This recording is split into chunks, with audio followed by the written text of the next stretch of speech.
National is notorious for causing homelessness through housing unaffordability, benefit cuts, and policies that serve landlords and the rich. But Labour is also notorious for causing a different type of homelessness, political homelessness. Labour consistently fails to stand for anything concrete. It tries to hold the centre, appealing to both business interests and working-class voters, but in doing so it often just betrays the working class. It avoids making real commitments, rarely follows through on transformative promises, and backs down when challenged. Over time, this has pushed many of its supporters away, not just from Labour, but from centrist politics altogether. Political homelessness happens when people feel no party represents them. They may still care about political issues, but they no longer believe any party is willing or able to address them. In Labour's case, this has led to wave after wave of disillusionment. This disillusionment often pushes people towards more radical positions, sometimes towards the left, but also towards the far right, as just like a physically homeless person, a politically homeless person would seek shelter wherever they could find it. One of the first major betrayals came in the 1980s, when Labour under Prime Minister David Lange introduced neoliberal economic reforms. These reforms, spearheaded by Finance Minister Roger Douglas, fundamentally shifted Labour's identity from a party of workers to a party of capital. The introduction of Rogernomics devastated unions and working-class communities, transforming Labour into a tool for corporate interests rather than the working people it once represented. This was the beginning of the end for many Labour members and voters who felt they had been abandoned. Jim Anderton, a former Labour MP, could no longer stomach the direction the party was taking and left to form the new Labour Party in 1989, which stood as a more genuinely left-wing alternative to Labour's embrace of neoliberalism. Anderton's departure was a clear sign that Labour had failed its core base of workers and marginalised communities in need of real, systemic change. Around the same time of Labour's 1980s neoliberal reforms, another betrayal came, affecting Palestinian and Maori communities, when the Labour Party hired Wally Hirsch, a member of the New Zealand Zionist Federation, as race relations conciliator. This was an affront because he was appointed without proper consultation with Maori. After receiving criticism, Hirsch hit back with a statement akin to Hobson's pledge rhetoric, saying, "Nobody can claim to have a monopoly on racial sensitivity. No group can claim exclusive understanding of the needs of ethnic minorities."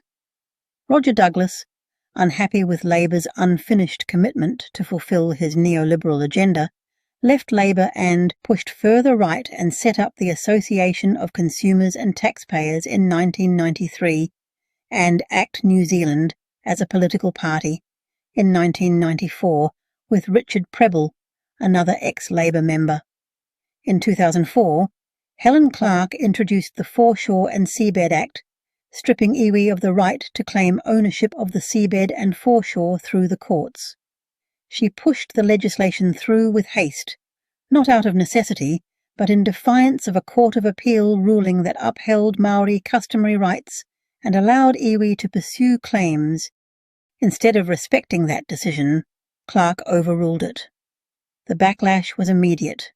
Thousands marched to Parliament, Maori and non-Maori together, but Clark refused to address them, dismissing the protesters as haters and wreckers.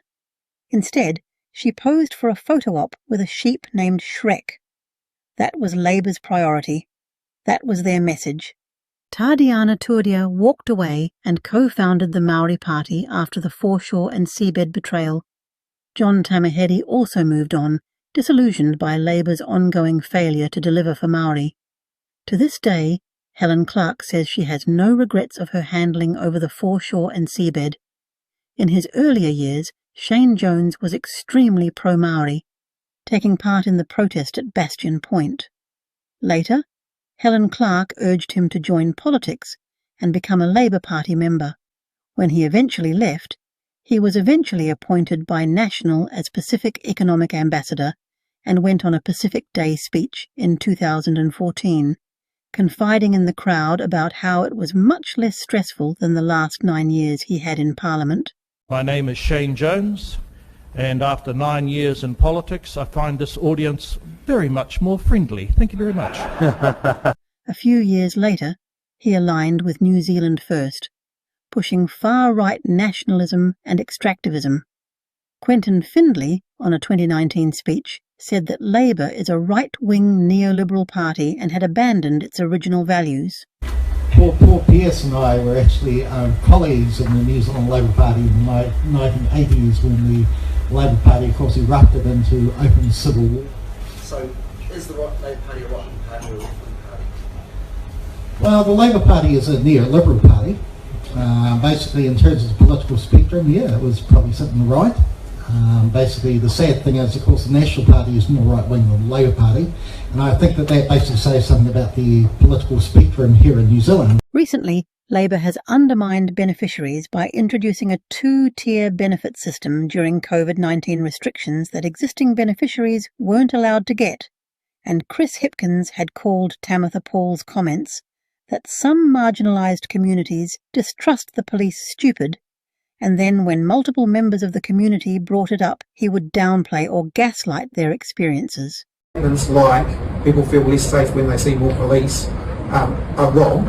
I mean, I can personally say that I feel that way, and I know a lot of, brown people, a lot of women do feel quite similar. I think it is a very minority view.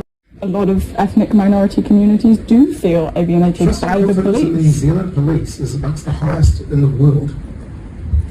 The New Zealand police is amongst the highest in the world.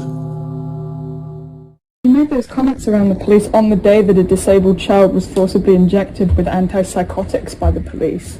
I think it just really speaks to who the Labour Party views as their voter base, in that you're alienating them. Hey, let me finish. Critical of their action.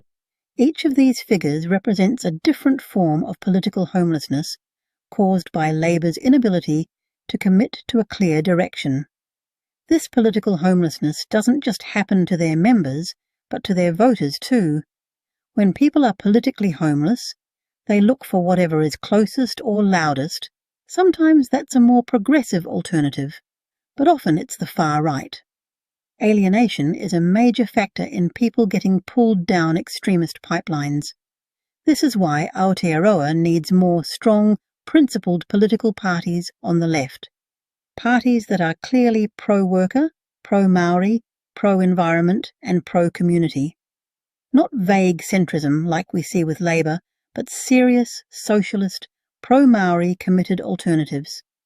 If Labour continues on its current track, the solution isn't to wait for it to change. It may be to replace it entirely. Just as Labour replaced the Liberal Party in the early 1900s, a new political force may need to take its place to stop this cycle of betrayal and disillusionment.